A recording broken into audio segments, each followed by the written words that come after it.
What do you want to be when you grow up? A veterinarian. That's right. No, I'm going to be a number checker. What's a number checker? Do you know? Yeah, it's where you get to draw numbers blood and make them feel better. Draw numbers blood and make them feel better. Are you seeing a lot of numbers right now? Yeah. Where are they and what are they doing? 2 tens. The real 10 and the imaginary 10. Sometimes I wonder, is she seeing stuff and that it really is there, it's just we're not seeing it?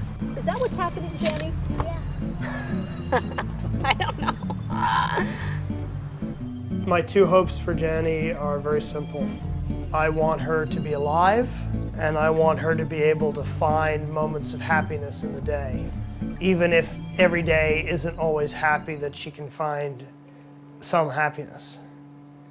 That's it. That's all I want from her. So if Daddy ever comes... No, Daddy's going to take a break right now, so I'm staff, okay? What do you know of schizophrenia?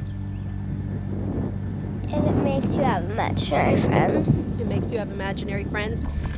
Are you schizophrenic? Do you know? I think I am schizophrenic. As a baby, she never slept, and that's, as I always say, it's not hyperbole. She literally would not sleep. She would do 20, 30-minute power naps 24 hours a day. So as a newborn, she was getting 2-3 hours of sleep a day. Otherwise, she'd just scream. Until we one day figured out that when we stepped outside, she stopped screaming. We went back in, she started screaming again. By 3 months, we were taking her out all day, every day. And we did this for 2 years straight.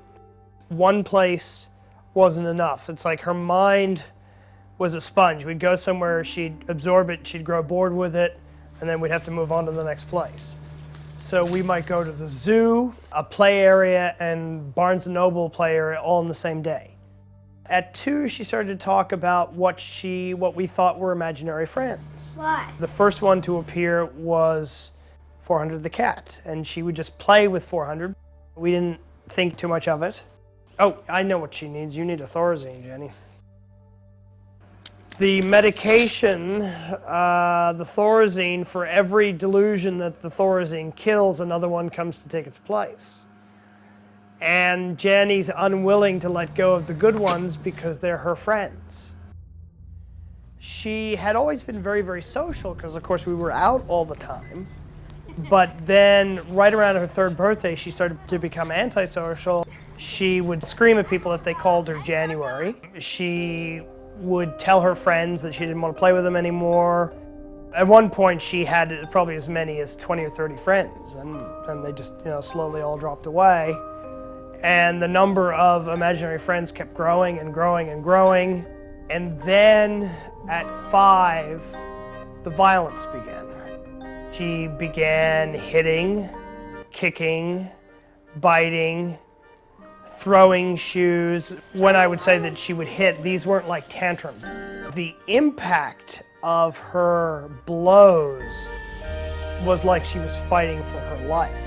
And there was no warning. One moment she's like, I love you, Daddy. And then all of a sudden, she is literally trying to scratch my eyes out. She would be like that for 10 or 15 minutes, and then she'd come dead after it. Slowly became obvious, but not till she went into UCLA, that she was disassociating from those violent moments. This is Miss 60. And really didn't remember them.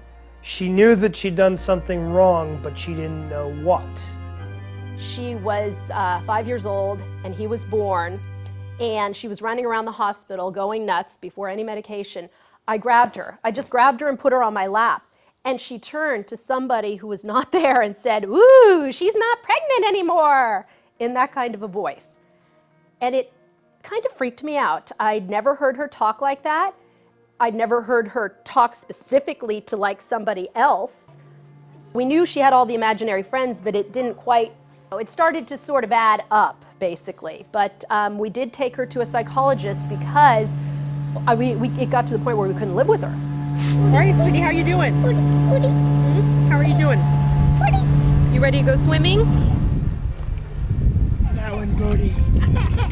Do you think you see your friends more now or less since you went to hospital? More. More? Yeah, more. Because Thorzine's not helping very much. Do you want them to go away? 400 I do, and Wednesday I do. Because they're bad. How are they bad? They tell me to do bad things, What kind of bad things? like hitting and screaming, kicking. What does it feel like when Wednesday tells you to hit or kick? Wednesday bites me until I do it. Okay, and what does 400 do?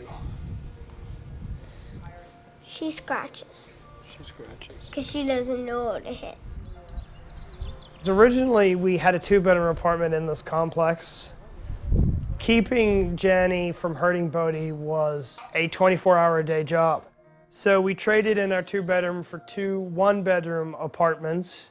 Jani's apartment is in this building, and then right across the parking lot, about 100 feet away on the 3rd floor, is Bodhi's apartment. I mean, financially, it's been harder because the 2 put together are still $500 more than what I was paying for the 2-bedroom. When Susan and I were living in the same apartment, it felt more like we were in this together. You know, since we've been in the separate apartments, I feel like we are not as close anymore, and that leads us to attacking each other more, blaming each other more. It's because we have no one else to blame. Both of us are under such immense stress at all times.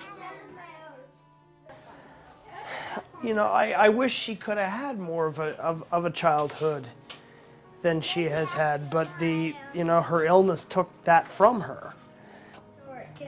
You have to think about it like you have this sweet, blonde, normal-looking 6-year-old girl, but there are all these characters that are out to get her. And as long as she is occupied, they stay at bay. This is never going to be over. I mean, this is a lifetime illness for her.